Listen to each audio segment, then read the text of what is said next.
If there's any English on board today, God help you, because you're in for a rough ride. So change your nationality straight away, because I want to tell you about the history of Ireland.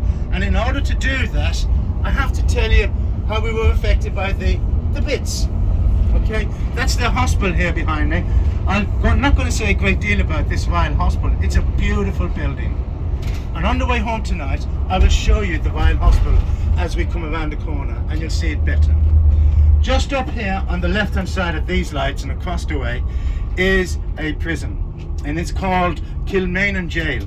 No longer a prison, but it was a prison built by the Brits in 1750, and it was where they killed all the IRA leaders.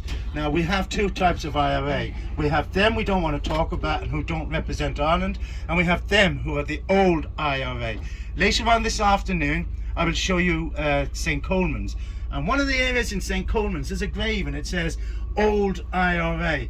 He was one of the freedom fighters who fought for Ireland in the 1916, like my grandfather.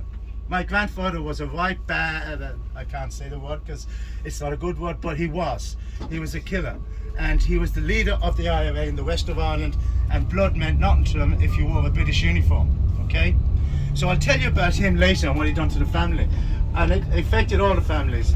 This prison here is closed. It's now a tourist attraction, and if you go in there you will see all the history of it. It is anti-British.